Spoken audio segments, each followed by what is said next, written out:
Bill Bowerman, a man who left a legacy in running which will last forever. Co-founder of Nike, 33-time Olympic athlete coach, and multi-Hall of Famer. Undoubtedly leaving his mark in our history. William J. Bowerman lived from February 19, 1911 until December 24, 1999. From what people say, he is charismatic, compassionate, a clown, and above all that competitive. He was born in Portland, Oregon, where his father, J. Bowerman, was a former governor of the state. As a child he was found playing for the state champion football team his junior and senior years. Young Bowerman was an athletic boy, as most kids of his time. During a time where running was looked at as an activity for the crazy, he would go run in the morning, simply because he liked it. Little did the young man know, much later he would be the one that would spark the running revolution in America. Bill Bowerman went on to Oregon University after high school to play football, and it wasn't until the suggestion from legendary track coach Bill Heyward that Bill Bowerman joined the track team. Bowerman's track stardom didn't come until much later. Before we go on further about Bowerman's success in Oregon and beyond, you've got to find out about another running legend, Bill Heyward, first. The man who coached Bill Bowerman, an Oregon Sports Hall of Fame member, he is also known as the father of Oregon track and field. Heyward's 44-year-long position as head coach of Oregon track and field lasted from 1908 through 1932. Back then he also coached other great running legends of the time like Ralph Hill, Daniel Kelly, and Leigh Steers. Bill Heyward is another legend in running that will be remembered throughout time.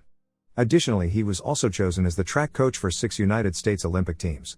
He is currently being memorialized through Oregon's beautiful and famous stadium, which underwent complete renovation recently, respectfully named Heyward Field. Back to the topic. Bill Bowerman, after his collegiate experience, he joined the U.S. Army just days following the infamous Pearl Harbor attack, as a second lieutenant in the United States Army. This may be new news to you to find out that Bowerman had some military experience, as he is so often awarded for his running spectacles. There is a story out there that during the end of the war, Bowerman was in cooperation with enemy German forces, in hopes of having them stand down. He does exactly so, successfully negotiating with the enemy forces to have them surrender. For his service to the country, he received the Silver Star and 4 Bronze Stars. The birth of Bowerman's long well-known legacy doesn't begin until his move to Eugene, which marks the start of his head coaching career at the University of Oregon. On July 1, 1948, while coach of track and field at the University of Oregon, Bowerman's men of Oregon won. They won a whole lot. His teams were able to accumulate a total of 24 NCAA individual titles. Bowerman's team also set the 4-mile relay world record, with a time of 16:08.9, and breaking it again 6 years later, improving the previous record to 16:05 flat.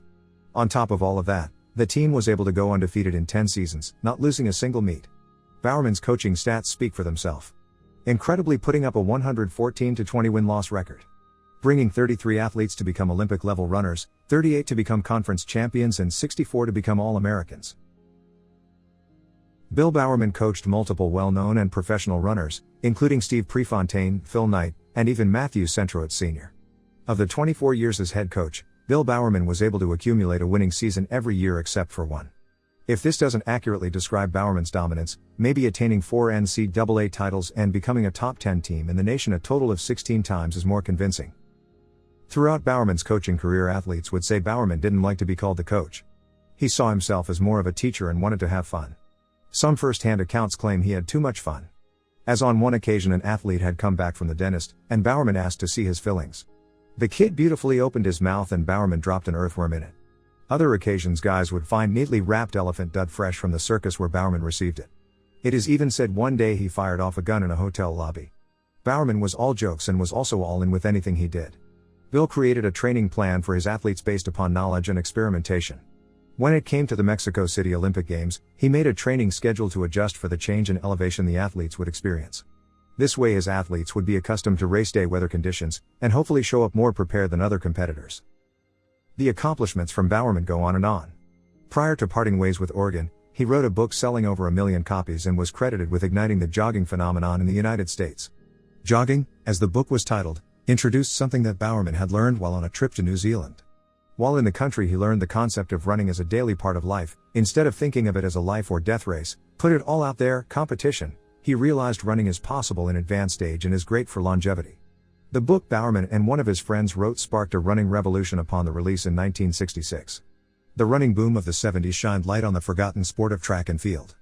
This boom of running in America coincided with the creation of the Masters division in track and field, which hosts athletes competing over 35 years of age. Without the wave of running that swept the nation because of Bowerman, races like this would not have been possible, mainly because of the lack of participation and spectators before the boom. After coaching at Oregon, Bowerman went on to continue creating and accomplishing, once again as he usually does. He formed a track club for runners outside of college that were looking to stay in the competitive environment. The club, called American West, created alongside Phil Knight and Jeff Hollister, had the best American runners at the time on the team, including Craig Virgin, Steve Prefontaine, Frank Shorter, and Bill Rogers. Now on to Nike. Does this name sound familiar to you? Nike, the worldwide designing, developmenting, and manufacturing corporation that is found everywhere you go. Without massive support and help from co-founder Bill Bowerman, Nike would have never been able to become what it is today. Bowerman, while still coaching at Oregon, in 1964 alongside business partner Phil Knight, built a small company named Blue Ribbon Sports, eventually becoming Nike.